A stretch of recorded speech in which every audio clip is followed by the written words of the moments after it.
오늘 부활절입니다. 예수 그리스도께서 십자가에서 우리 죄를 대신 담당해서 피 흘려 죽으셨으나 사흘 만에 부활의 권능으로 다시 사신, 그래서 우리에게도 부활 소망을 주시는 이 부활의 기쁨을 누리는 이 부활절. 자, 우리가 부활을 믿고 부활 신앙을 갖는다는 것은 우리의 삶에 어떤 의미가 있을까요? 우리 사실 지금 창세기 말씀을 쭉 나누고 있는데 아브라함과 사라에 관한 이야기가 지금 몇 주간 나누고 있습니다. 자, 이 아브라함과 사라의 이런 인생과 일생을 통해서도 오늘 또 이 부활절과 관련된 메시지를 우리가 함께 좀 되새겨 볼 수 있겠습니다. 자, 말씀을 통해서 한번 확인해 보기 원합니다. 10절 보시면, 자, 그가 이르시되, 하나님의 사자가 이르시되, 내년 이맘때에 내가 반드시 내게로 돌아오리니 내 아내 사라에게 아들이 있으리라 하시니, 사라가 그 뒤 장막문에서 들었더니. 11절을 보시겠습니다. 아브라함과 사라는 나이가 많아 늙었고 사라에게는 여성의 생리가 끊어졌느니라. 자, 이게 지금 무슨 상황입니까? 아들이 있을 것이라고 약속을 하시는데, 자, 사라의 몸 상태는 자녀를 잉태할 수가 없죠. 근데 하나님 왜 이 이율배반적인 이 모순이 있는, 이게 불가능하잖아요. 근데 하나님 이렇게 말씀하시는 걸까요? 자, 그래서 여기서 우리가 우선 좀 생각해 볼 것은 이 부활이 주는 의미, 그 첫 번째 의미는 불가능을 가능하게 하신 것입니다. 불가능을 가능하게 하신다는 것을 우리는 이 부활신앙, 또 그리고 그런데 부활 관련 얘기는 없잖아요, 이렇게 할 수 있죠. 근데 이 자녀를 낳을 수 없는데 자녀를 잉태케 하신 것과 예수 그리스도의 이 십자가의 죽으심과 부활, 또 우리가 누리게 될, 장차 누리게 될 이 부활과 연관이 있습니다. 자, 부활도 여러분, 죽은 자가 부활하는 것도 불가능합니다. 그렇죠? 이거는 아무리 이렇게 하려고 해도 우리 능력으로 할 수가 없어요. 자, 그리고 이 여성으로서 자녀를 놓을 수 없는 몸 상태인데 하나님이 자녀가 있을 것이라고 말씀하시고, 그리고 우리는 이 결과를 알고 있죠. 실제 그렇게 자녀를 주셨잖아요. 이거는 불가능한 것을 가능하게 하시는 하나님의 역사인 것입니다. 여러분, 이 두 개가 또 왜 매칭이 되냐면, 자, 여러분, 우리가 아이를 이제 잉태를 하잖아요. 그러면 이제 10달 속에 엄마 뱃속에 있겠죠? 그러면 이제 뱃속도 나름 이제 뭐 이렇게 있겠지만, 캄캄한 뱃속에 있다가, 때가 되면, 이렇게 세상에, 그렇죠? 출산을 합니다. 그렇죠? 태어납니다. 그러면 빛을 보게 되죠. 우리도 마찬가지입니다. 우리가 장차 구원을 얻고 영원한 하나님의 나라에, 이 땅에서도 우리 누릴 수 있지만 영원한 하나님 나라에 우리 주님 앞에 서게 되는 것은, 이게 이제 우리 능력으로는 불가능하고, 그러나 이 땅의 삶이 전부가 아니에요. 이 아기가 잉태돼서 엄마 뱃속이 전부다. 그 속에 있을 때는 그렇게 생각을 했겠지만 세상에 이제 빛을 보게 되는. 여러분, 이게 전부가 아니에요. 우리가 죽음 이후에 영원한 천국, 구원, 하나님의 나라에서 영원한 생명을 이제 누리게 되는데, 그렇게 되려면 예수님의 십자가의 죽으심을 믿고 부활하심을 믿어야 된다는 거예요. 그래서 부활신앙이 있어야 돼요. 그럼 부활신앙을 갖는 것은 그래서 이렇게 참 중요합니다. 자, 그런데 여러분, 죽은 자가 다시 살아난다. 이게 가능한 이야기일까요? 이게 영화에서나 가능할 법한 이야기 아닌가요? 현실은 불가능하죠. 근데 영화에서는 어떻습니까, 여러분? 죽은 자가 살아나는 게 가능해요. 실제 스토리가 아니니까. 그래서 진짜 어떤 영화에서는 이렇게 주인공이 죽었어요. 죽은 줄 알았는데 나중에 보니까 안 죽은 거예요. 그래서 뭐 그 이야기를 다시 또 막 여차여차해서 죽은 게 아니다 하면서 다시 다 이렇게 살아나는 듯이 이렇게 하고, 그래서 진짜 영화에서나 있을 법한 이야기. 뭐 엑스트라들은 금방 죽는데 주인공 쉽게 안 죽어요. 그렇죠? 다시 다시 살았네 막 할 정도로. 그래서 실제 또 죽은 것 같은데도 살려내는, 이건 뭐 작가나 뭐 감독이나 연출에 의해서 충분히 이렇게 가능하죠. 그런데 현실에서 이게 가능하냐는 거예요. 현실에서는 불가능하죠. 그런데 이 불가능한 것을 가능하게 하시는 분이 계시니 우리 하나님이시라는 거예요. 그래서 여러분, 정말 자녀를 낳을 수 없을 때도 자녀를 잉태하게 하시고 출산하게 하신 것도 가능하게 하신 하나님이, 우리가 죄와 사망의 권세로 죽었어요. 그래서 다시 태어나면 불가능한데 다시 살리시는, 부활의 권능으로. 여러분, 불가능을 하나님은 가능하게 하시는 하나님이십니다. 아브라함이 그래서 이런 하나님을 믿었어요. 로마서 4장 17절에 아브라함이 믿은 하나님을 이렇게 소개하고 있어요.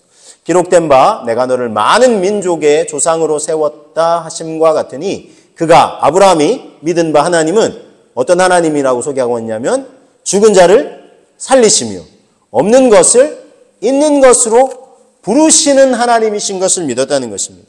자 보세요. 죽은 자를 살리시고 없는 것을 있는 것으로 부르신다. 없는 것을 있는 것으로 부르신다. 이런 표현이 왜 나왔을까요? 아브라함과 사라가 자녀를 낳을 수 없는 몸 상태일 때 하나님 낳게 하셨어요. 그래서 없는 것을 있는 것으로 부르시는 하나님이심을 보여주신 거예요. 체험케 해주신 거예요. 그 왜 좀 더 건강하고 자녀를 낳을 수 있는 몸 상태일 때 왜 자녀를 안 주셨을까요? 그랬으면 이 고백이 안 나와요. 없는 것을 있는 것으로 부르시는. 내가 낳을 수 있을 때 낳은 건데? 이렇게 생각해요. 근데 도저히 불가능할 때 하나님 주셨다니. 또한 그래서 여러분 이런 신앙이 있었기 때문에 나중에 이 100세 때 귀하게 얻은 아들이 자라갈 때 얼마나 가정 행복의 기쁨이에요. 근데 하나님이 난데없이 그 아들을 바치라 하시는 거예요. 근데 아브라함이 군말 한 번 불평불만 한 번 하지 않고 진짜 이삭을 바치려고 그래요. 그럴 수 있었던 이유가 뭘까요? 이 하나님 믿은 거예요. 죽은 자를 살리시는 하나님. 혹시 죽어도 다시 살리실 수 있는 하나님이시고 또 자녀를 낳을 수 없을 때 주셨잖아요. 또 얼마든지 그렇게 여러분 한 번이 어렵지 진짜 두 번, 세 번은 어렵지 않잖아요. 이거 안 될 것 같은데 된다. 그러면 두 번, 세 번째는 그렇게 어렵지 않아요. 하나님은 이미 없는 것에서 있는 것으로 부르셨고 또 죽은 자도 살리실 수 있으신 하나님이신 것을 믿었기 때문에 아브라함이 정말 불평불만하지 않아요. 진짜 그렇게 이런 하나님을 믿고 온전히 자녀를 주님 앞에 드리려고 하는. 그래서 하나님이 이거 테스트예요. 테스트. 실제 자녀를 진짜 죽이면 안 되죠. 하나님이 아들도 정말 사랑하는 아들도 하나님을 위해서 하나님보다 더 아들을 귀하게 여기는지 하나님을 진정 사랑하는지 이걸 이제 테스트로 아브라함이 딱 합격을 했어요. 근데 합격을 했는데 이 믿음이 있었기 때문에 이런 하나님에 대한 믿음이 있었기 때문에 이 테스트에 합격할 수 있었던 것입니다. 자 여러분 이처럼 불가능을 가능하게 하시는 하나님. 그래서 하나님이 말씀하셨어요. 자 그런데 아브라함과 사라가 처음부터 믿음으로 반응했던 건 아닙니다. 어떻게 반응했냐면 창세기 18장 12절에 보면은 하나님 사자가 이제 자녀가 있을 것이라 말씀하셨을 때 사라가 속으로 웃었어요. 기뻐서? 아니, 잘 보시면 내가 노쇠했고 내 주인도 늙었으니 내게 무슨 즐거움이 있으리요. 지금 말도 안 되는 얘기 하시니. 자 13절에도 여호와께서 아브라함에게 이르시되 사라가 왜 웃냐 이거 왜 웃으며 이르기를 내가 늙었거늘 어떻게 아들을 낳으려 하느냐. 그래서 15절에는 보시면 사라가 두려워서 부인하여 이르되 내가 웃지 아니하나이다. 이르시되 아니라 네가 웃었다. 안 웃었는데 네가 웃었잖아. 안 웃었는데요. 신령이 하는 거예요 지금. 그렇죠? 그래서 이게 사실 이 웃음이 진짜 믿어가지고 기쁨의 웃음이었으면 제가 웃었어요 이렇게 했겠죠. 근데 이게 비웃은 거잖아요. 코웃음 친 거예요. 내가 지금 여성으로서 자녀를 지금 낳을 수 없는 몸 상태인데 무슨 느지막하게 이게 지금 무슨 지금 아이고 창피하게 지금 그런 말씀하지 마세요. 농담 따먹기 요즘 나랑 저랑 지금 농담 따먹게 하시는 거 하지 마세요. 그런데 지금 코웃음 치고 비웃은 거예요. 그렇죠? 근데 여러분 자 이렇게 코웃음 치고 비웃었던 사라를 하나님 어떻게 하셨습니까? 진짜 웃게 하셨어요. 그렇죠? 그래서 여러분 이 약속의 자녀인 정말 이삭을 정말 주셨어요. 그래서 여러분 하나님은 어떤 하나님이시냐면 비웃음에서 참된 웃음으로 바꿔주시는 하나님이세요. 비웃음 치고 코웃음 쳤지만 진짜 웃게 하시는 하나님이세요. 근데 여러분 이게 하나님이 말씀하셨을 때 이 사라가 코웃음 치고 비웃었죠? 사라만이 아니에요. 아브라함도 비웃었어요. 자, 창세기 17장 17절. 아브라함이 엎드려 웃으며 마음속으로 이르되 100세 된 사람이 어찌 자식을 낳을까? 내 아내 사라는 90세니 어찌 출산하리요? 지금 하나님 참 말도 안 돼. 얘기 하시네. 근데 겉으로 웃지는 않았어요. 그래서 엎드려 웃으면서 마음속으로 그죠? 그래서 근데 아브라함도 사라도 이때까지 믿음이 없었던 거예요. 비웃은 거예요. 자, 그런데 이렇게 비웃었던 아브라함과 사라를 하나님은 어떻게 하셨어요? 진짜 웃게 하셨어요. 창세기 21장 6절 7절 말씀 보시면 사라가 이르되 이제 약속의 자녀 이삭을 출산하고 하나님이 나를 웃게 하시니 듣는 자가 다 나와 함께 웃으리로다 그랬어요. 자, 여러분, 아들을 낳을 것이라 말씀하시면서 이름을 이삭이라고 하나님이 정해주셨어요. 이삭. 그래서 진짜 태어났고 이름을 이삭이라고 이름 지었어요. 이삭의 뜻은 웃음이란 뜻입니다. 웃음. 그렇죠? 그러니까 진짜 웃게 하신 거예요. 그래서 사라가 자식들을 젖먹이겠다고 누가 이 늦지막하게 누가 아브라함에게 말하였으려마는 아브라함의 노경에 내가 아들을 낳았다니까. 그러니까 다 나만 기쁜 게 아니라 듣는 모든 사람들이, 이 소식을 듣는 모든 사람들이 다 함께, 나와 함께, 다 함께 웃을 것이다. 얼마나 지금 행복한 웃음이에요.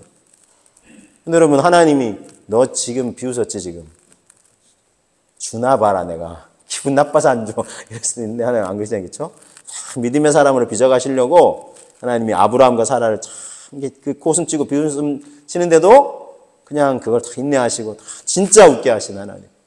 하나님이 얼마나 참 좋으신 분이신지 몰라요. 그래서 비웃음을 진짜 웃음으로 바꾸어 주셨어요. 교환해 주셨어요. 그래서 여러분, 종교개혁가 마르틴 루터는 이것을 즐거운 교환이다라는 표현을 썼어요. 십자가에서의 즐거운 교환이다라는 표현을 썼는데 예수 그리스도의 십자가 앞에 나오면 우리가 가져왔던 안 좋은 것들 다 가져가시고 우리에게 좋은 것을 주신다는 거예요. 그래서 이걸 십자가에서의 즐거운 교환이다 이런 표현을 이제 썼는데요. 자, 그래서 즐거운 교환 장소예요. 예수 그리스도의 십자가가요. 그래서 죄책감을 가져와서 자유함을 이제 누리게 되고 또 염려였던 게 이제 평강으로 이제 바뀌게 되고 그래서 이제 이 모든 것들을 이제 바꾸어 주시는데 보세요. 우리의 이제 죄책감이죠. 근데 이걸 이제 죄사함을 얻은 자유함으로 바꿔 주십니다. 염려, 걱정, 의심했는데 평강으로 바꿔 주시는 거예요. 열등감을 가지고 나왔는데 내가 사랑받지도 못하나 봐 그랬는데 자존감, 하나님의 사랑을 받는다. 예수님이 날 위해서 십자가에 죽으시기까지 하셨다고. 와, 그럼 내가 존귀한 존재네. 자존감인데 영벌에 두려움이 있었지만 이제 영생을 이제 누리게 되고 그래서 두려움이 있었는데 담대함으로 나 이제 영벌이 아니라 영원한 생명을 누리게 된다. 슬픔이 기쁨으로 바뀌는 거예요. 절망을 안고 살아가는 인생에게 소망으로 교환해 주시는 거예요. 막 의심, 진짜 이게 진짜 그런 일이 있을까 했는데 확신으로 이제 바뀌게 되고 원망이 이제 감사로 원망 불평하는 인생. 정말 내가 하나님 안에 있는 게 감사하구나. 그리고 인생이 참 약해요. 약한데 강함으로 하나님 안에서의 강함으로 바꿔주시고 그리고 모든 인생이 죽음의 두려움에 떨죠. 근데 이 죽음을 생명으로 바꿔주시는 거예요. 부활 생명으로 바꿔주시는 거예요. 이런 즐거운 교환들이 일어난다는 거예요. 교환들이 일어나요. 이건 뭐 루터의 얘기만 아니라 제가 조금 더 이제 살을 붙이는데 그 다음에 말씀에 있어요. 이게 이사야서 53장에 있는 말씀을 통해서 우리가 확인해 봅니다. 이사야 53장 5절 그가 찔림은 우리의 허물 때문이요 그가 상함은 우리의 죄악 때문이라. 그가 징계를 받음으로 우리는 평화를 누리고 그가 채찍에 맞음으로 우리는 나음을 받았도다 그랬어요.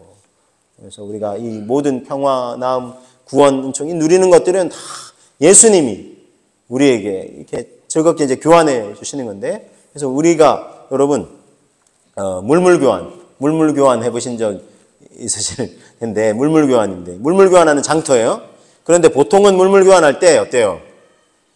비슷한 것을 교환하기 마련, 그렇죠? 그래서 서로 예를 들면은 안 좋은 걸 가져왔다가 나 좋은 거 가져갈래 하면은 반대로 교환해 줄 사람이 더 가져오라고. 이게 지금 이게 되냐고. 예를 들면 여러분 운동 선수들도요. 스포츠 팀들이 이렇게 지금 초반에 이제 우리 프로야구 열대 개막되고 했는데 선수들도 이제 이게 트레이드 한다 그래. 교환을 할 때 이게 균형이 맞아야 돼요. 우리 축은 안 좋은 선수를 주면서 저쪽에 아주 이제 가능성 많은 선수를 그냥 데려오겠다. 거의 뭐 이렇게 공짜 수준으로. 아니면 이게 수준이 안 맞으면 안 되는 거예요. 저쪽에서 반대하는 거예요. 우리 격이 맞는 선수를 내놓으라 이거예요. 이게 세상의 법칙이에요. 그런데 희한한 이 물물 교환 하시는 분이 계시는데 우리가 안 좋은 걸 가져가요? 그러면 보통은 그의 수준에 맞게끔 맞춰서 주는데 제일 좋은 걸 막 주시는 거예요, 우리에게. 이런 분이 계세요. 누구실까요? 우리 하나님이에요, 하나님. 우리에게는 안 좋은 거 다 가져가는데 그거 다 받아주시고 좋은 걸 덥석덥석 막 주시는 분입니다. 그래서 여러분 우리 하나님 너무 좋은 분이세요. 여러분 우리 탕자의 비유에서 이 둘째 아들 그렇죠? 아버지 살아 계시는데 내 몫의 유산 떼어달라 그래가지고 그거 미리 받아가가지고 가져가지고 어떻게 했어요? 다 허랑방탕하게 살다가 이제 뭐 먹을 것이 돈 다 떨어졌어요. 돈 있을 때는 친구들이 막 몰려가지고 했다가 돈 떨어지니까 뭐 친구들도 다 외면하고 근데 자기도 굶어 죽게 생겼으니까 돼지 치는 농장에 가서 이거 돼지 치는 이거 일을 하게 해달라고. 마침 품꾼이 필요하니까 일을 하라고 해서 처음에는 뭐 농장이 잘 될 때는 뭐 품삯도 좀 받고 했는데 나중에는 이제 이 농장도 어려져가지고 막 이렇게 뭐 가축병 돌고 막 이래가지고 예를 들어 제가 이제 그렇게 이제 표현을 하는 거예요. 비유를 하는 거예요. 그래서 이제 먹고 살기도 힘들어졌네. 그거 어때 뭘 먹어요? 굶어 죽을 수는 없으니까 돼지한테 주는 이 쥐염 열매를 먹으면서 그러면서 막 후회를 하는 거예요. 내 아버지 집에는 생각해보니까 그때가 좋았는데 하면서 품꾼들도 일하는 품꾼들도 풍족하게 먹었는데 지금 내가 이 돼지 치면서 먹을 것도 없고 하니까 막 이 돼지 쥐염 열매 이게 뭐냐 하면서 아버지 집에 돌아가야 되겠다 하면서 이 아들이 뭐 옷도 얼마나 뭐 누더기 같은 옷 입고 그러겠어요. 그래서 터벅터벅 걸어가면서 내가 어떻게 아버지한테 아들로 다시 날 받아달라고 해. 품꾼 중에 하나를 날 여겨달라고 그렇게 해야지. 품꾼으로라도 받아주시면 좋겠다. 이거 생각한 거예요. 그렇게 했는데 아버지가 날마다 기다리셨잖아요. 이제 나오나 저제 나오나. 그렇죠? 그래서 다 언덕 위에 기다리다가 저만치 딱 보고 한눈에 알아보죠. 아들을 얼마나 기다렸으면 소위 말해서 눈 빠지게 기다렸으면 다 알아보고 달려가서 아들을 끌어안고 얼마나 기뻐 반겨 맞아져요. 그렇죠? 그래서 자 그렇게 어떻게 했어요? 아들에게. 누가복음 15장에서 22절에서 자 이렇게 말씀하고 있어요. 아버지는요 종들에게 이르되 제일 좋은 옷을 내어다가 입히라요. 손에 가락지를 끼우고 발에 신을 신기라 그랬어요. 지금 누더기 같은 옷을 입고 왔을 거예요. 그렇죠? 근데 뭘로 바꿔주라고요? 제일 좋은 옷을 내어다가 입히라 그랬어요. 그러니까 우리에게 있는 안 좋은 거, 우리에게 있는 누더기 같은 거, 우리가 안 좋은 거, 아파요, 힘들어요, 또 막 슬픈 근심 걱정, 염려하고 근데 다 가져오라는 거예요. 다 주님이. 수고하고 무거운 짐진 자들아 다 내게로 오라고 주님 말씀하시잖아요. 내가 너희를 쉬게 하리라. 나한테 다 가져오고 다 쌓아놓고 너희는 쉼을 가져가라고, 참 안식을 가져가라고, 참 평안을 가져가라고. 얼마나 좋으신 분이에요. 이런 좋은 물물교환이 어디 있어요? 그렇죠? 우리에게 있는 건 안 좋은 거 다 가져오는. 우리 주님은 제일 좋은 거 막 주시고 싶으신 이렇게 좋으신 하나님이 우리가 믿는 하나님이신 줄로 여러분 믿으시기 바랍니다. 얼마나 감사해요. 여러분 얼마나 감사해요. 그래서 여러분 아브라함과 사라도요 이 조롱과 멸시를 받았어요. 느지막하게 자녀들도 없고 그렇죠. 옛날에 우리나라도 그렇죠. 자녀가 없으면 주변에 그러잖아요. 근데 그랬는데 이 멸시 조롱 받던 아브라함과 사라 심지어 하나님이 말씀하셨는데도 코웃음치고 비웃음쳤던 이 아브라함과 사라를 하나님 어떻게 하셨어요? 웃게 하셨어요. 그래서 막 슬픔을 정말 기쁨으로 바꿔주셨어요. 이런 즐거운 교환을 아브라함만 하나님이 경험하게 하실까요? 아니에요. 우리 인생에도 하나님이 이런 즐거운 교환이 일어나게 하십니다. 자, 시편 90편 14절에서 15절에 이렇게 말씀하고 있어요. 아침에 주의 인자하심이 우리를 만족하게 하사 우리를 일생 동안 즐겁고 기쁘게 하소서. 그리고 말씀 보세요. 우리를 괴롭게 하신 날수대로와 뭐 하나님이 괴롭게 하셨겠어요. 근데 막 이 시편의 저자가 이렇게 고백하는 거예요. 안 좋으면 막 하나님 탓하고 남 탓하는 거잖아요. 우리를 괴롭게 하신 날수대로 너무 괴로웠다 이거. 우리가 화를 당한 연수대로 그 이상으로 우리를 기쁘게 하소서 그랬어요. 우리 그동안 여러분 혹시 인생이 너무 굴고 많고 힘들고 슬픔 눈물 골짜기 지나오시고 정말 근심 걱정 염려 끊임없는 그런 날을 살아왔다. 그런 분 계세요? 앞으로는 여러분 하나님이 정말 즐겁고 기쁘게 웃게 하시는 날 가득하시기를 주님의 이름으로 축복합니다. 시편 30편에도 보세요. 30편 5절 그의 노염은 잠깐이요 그의 은총은 평생이로다. 저녁에는 울음이 깃들일지라도 아침에는 기쁨이 오리로다. 할렐루야. 저녁엔 막 또 슬픈 것 같아. 내 인생 왜 이래 슬퍼. 막 그랬는데 아침에 막 기쁨이 또 찾아옵니다. 시편 30편 11절 주께서 나의 슬픔이 변하여 내게 춤이 되게 하시고 너무 기뻐서 막 춤추는 나의 베옷을 벗기고 기쁨으로 띠띠우셨나이다. 할렐루야. 이렇게 하나님이 그동안 너무 슬퍼서 힘들었어. 근데 그거 싹 잊어버릴 정도로 주님이 우리를 기쁘시게 해드립니다. 그래서 여러분 기쁜 날만 가득하시고 기쁨과 감사 찬송이 우리의 입술에 끊임없이 넘쳐나게 되시기를 다시 한번 주님의 이름으로 축복합니다. 여러분 이 예수님의 십자가의 죽으심과 부활은요, 십자가의 고통을 당하셨죠. 예수님도 얼마나 힘드셨으면 그 십자가 지시기 전에 겟세마네 동산에서 아버지여 할 수만 있거든 이 잔을 내게서 옮기시옵소서. 그러나 나의 원대로 마셨고 아버지의 원대로 되기를 원하나이다 하시면서 그 고난의 잔을 마시셨잖아요. 십자가에서 죽으셨잖아요. 죽음으로 끝나셨으면 우리 죄는 어떻게 담당하셨는데 이 죽음의 죄의 문제만 아니죠. 이 죽음의 문제 어떻게 했겠어요? 모든 인생이 두려웠던. 근데 예수님이 사흘 만에 짜잔 부활하셨어요. 그래서 죽음이 더 이상 우리를 절망케 하는 제일 큰 요소가 이 죽음이거든요. 근데 그걸 다 깨뜨리시고 이기신 거예요. 그러니까 어때요? 이 부활신앙을 갖는 사람은 이게 슬픔과 낙담하고 절망하고 우울에만 있을 일이 아니라고. 왜? 예수님이 죄와 사망의 권세 이기셨어요. 우리를 가장 짓누르는 죄의 권세, 사망의 권세도 이기셨으니까. 그러니까 우리가 부활신앙을 딱 가지면 인생의 절망이 더 이상 절망이 아니에요. 끝난 것 같아도 끝이 아니에요. 여러분 죽음이 정말 끝난 것 같잖아요. 근데 끝이 아니잖아요. 부활의 권능으로 다시 살리시잖아요. 다시 살아나게 하신 새 생명의 역사가 있는 것입니다. 그래서 여러분 우리가 하나님을 딱 만나게 될 때에 우리의 눈에서 눈물을 닦아주실 거예요. 그래서 요한계시록 21장 4절에는 이렇게 말씀하고 있습니다. 모든 눈물을 그 눈에서 닦아주신다. 이 새하늘과 새 땅이 어떤 것인지 소개를 하거든요. 그래서 다시는 사망이 없고 애통하는 거 없어요. 슬프고 곡하는 거 없어요. 아픈 것이 다시 있지 아니하리니. 처음 것들이 이 땅에서 우리가 누리는 아픔, 슬픔, 고통들이 다 지나간다는 거예요. 슬픔도 심지어 죽음의 권세도. 왜냐하면 부활의 권능으로 우리를 다시 살리시니까. 그래서 부활신앙을 갖는다는 것은 이런 역사가 일어나는 거예요. 더 이상 슬픈 눈물 우리 눈에서 눈물도 슬픔의 눈물이 아니라 너무 감격하면 또 눈물 흘리죠. 너무 기뻐서 감격해서 슬픔의 눈물이 아니라 감격과 기쁨의 눈물을 저와 여러분들이 우리 하나님 만나게 될 때 내가 하나님 만나고 믿고 잘했다. 우리 가족들 위해서 함께 예수님 믿자고 하면 너무 잘했다. 행복하다고. 우리 기쁨의 눈물, 감사의 눈물, 감격의 눈물을 흘리시는 저와 여러분 되시기를 주님의 이름으로 축복합니다. 그러려면 어떻게 된다고요? 예수님이 십자가에 죽으시고 부활하신 걸 믿어야 됩니다. 부활신앙이 우리에게 있어야 되는 거예요. 그래야 감사, 기쁨, 감격이 우리에게 넘치는 건 아니겠습니까?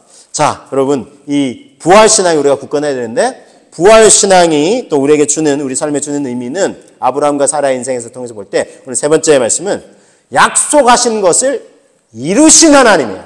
이루신. 자, 제가 과거형으로 표현해요. 왜냐하면 이루셨으니까. 약속하신 것을 이루신 하나님이에요. 그전에는 이루실 하나님. 제가 지난주에 이루실 하나님. 아직 안 이루었는데 오늘 이제 아브라함과 사라 인생 중 하나님이 이루셨어요. 자, 그런데 이 75세의 아브라함 부르셨어요. 그리고 자녀를 약속하셨어요. 그래서 비유를 하실 때마다 땅의 티끌처럼 많게 해줄 거다. 땅의 티끌을 어떻게 세요? 못 세죠. 그만큼. 또 바다의 모래처럼 그리고 하늘의 별처럼 많게 해주실 것이다. 약속하셨어요.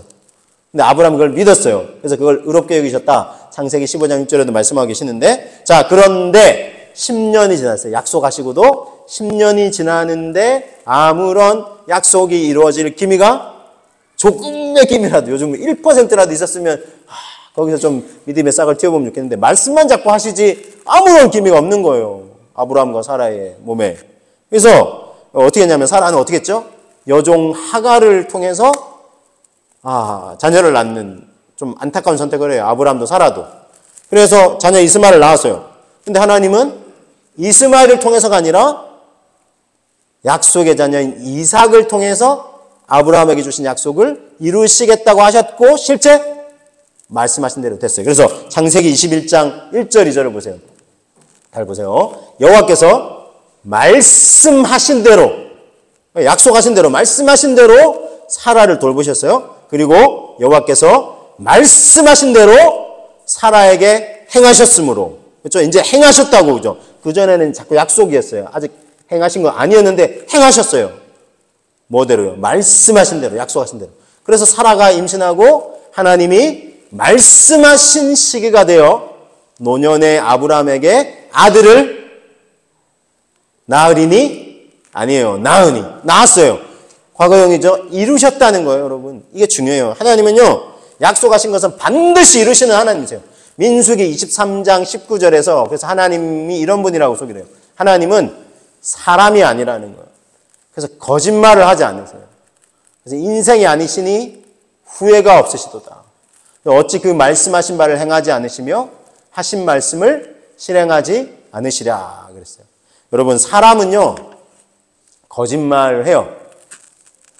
다 뭐 이루어 줄 테니까, 뭐 다 줄 테니까, 뭐 걱정하지 마라. 그런데 거짓말에 나중에 보니까. 여러분 그런 거 경험해 보신 적 있으시죠? 저도 있어요.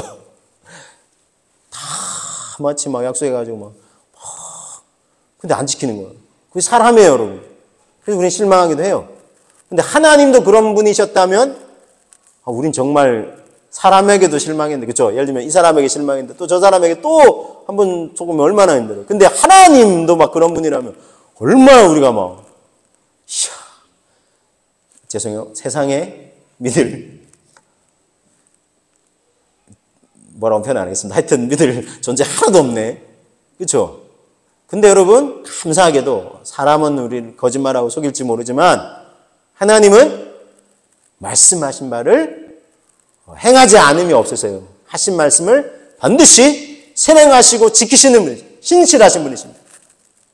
여러분 우리가 이 하나님을 믿고 있다니 정말 여러분 행복하다는 것을 믿음으로 고백하실 수 있기를 주님의 이름으로 축복합니다. 그러니까 하나님 얼마나 감사한지 몰라요. 말씀하셨는데 막 지키지도 않고 막 이러면은 사람이랑 뭐 별반 다를 거 없네. 뭐. 그런데 하나님 정말 신실하게 지켜주신다는 거예요. 그러면 이 약속을 지키신 하나님이 우리에게 주신 약속이 무엇입니까? 구원의 약속이죠. 하나님의 자녀가 되게 하신다는 약속이었어요. 하나님은 우리의 왕이시고 우리는 당신의 백성이 되게 하신다는 거예요. 지난주 말씀 잘 기억이 안 나시겠지만 복습하는 거 잠깐 하면 우리의 신분, 이름 신분이 바뀐다 그랬잖아요. 그래서 신분이 바뀐다 하면서 제가 주로 좀 개인적인 차원에서 말씀드렸던 것 같아요. 요걸 제가 우리 또 뒤에 성경 공부하면서 요걸 제가 조금 더 설명했으면 좋았을 거 이런 생각이 들어서 부연 설명을 드리면 아브라함에게 많은 민족이 조상이 된다 그랬죠. 그리고 결국 이스라엘 민족을 태동케 해주셨잖아요. 그렇죠. 아브라함, 이삭, 야곱의 때에 12아들을 통해서 12지파 생기고 이스라엘 백성이 생겼어요. 그렇죠. 그래서 하나님이 많은 민족 그리고 하나님이 왕이시고 이스라엘 민족을 거룩한 백성이요 제사장 나라 삼으시기 원하신다 그랬어요. 그러니까 우리가 백성이 된다는 거예요. 하나님의 백성이라는 신분. 그래서 지금 우리가 영적인 이스라엘에서 그 아브라함의 자손이라고 할 수 있어요. 우리는 하나님의 백성이라는 신분을 얻게 돼요. 근데 이것도 하나님 지키셨어요.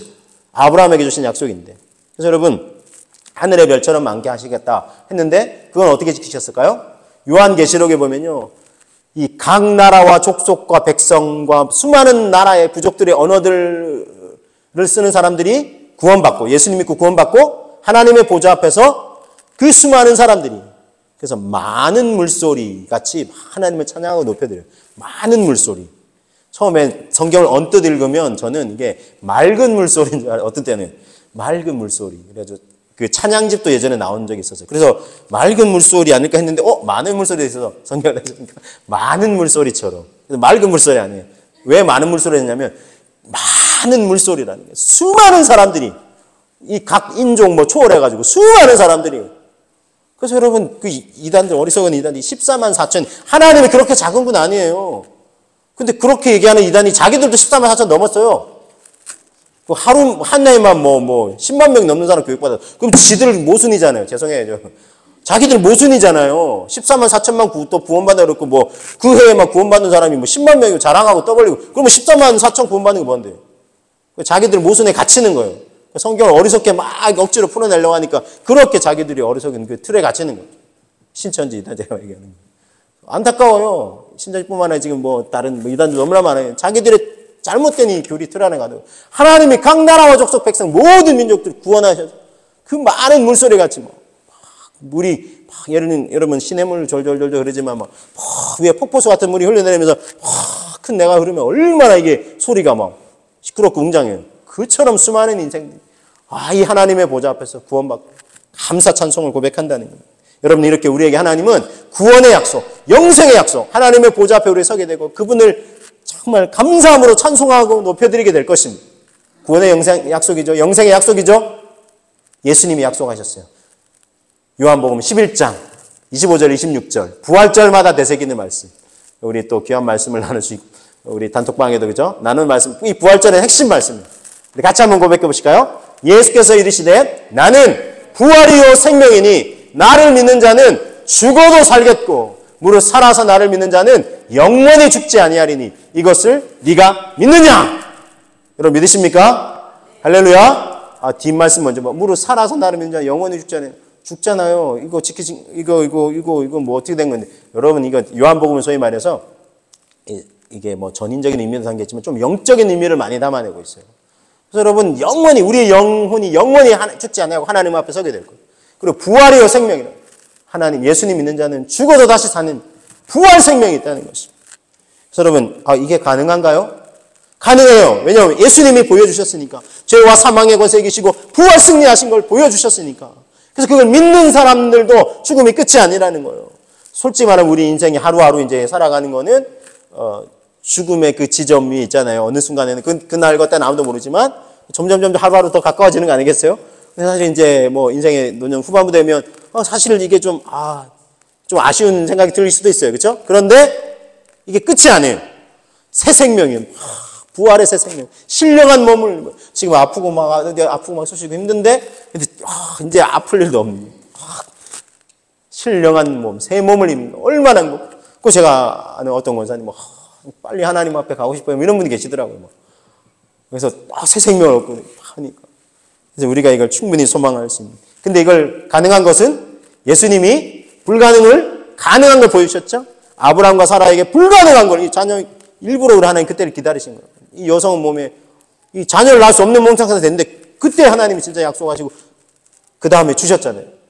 이루셨잖아요. 과거에 약속한 것은 하나님은 반드시 이루시는 하나님이심을 우리가 굳건히 믿어야 할 줄로 믿습니다.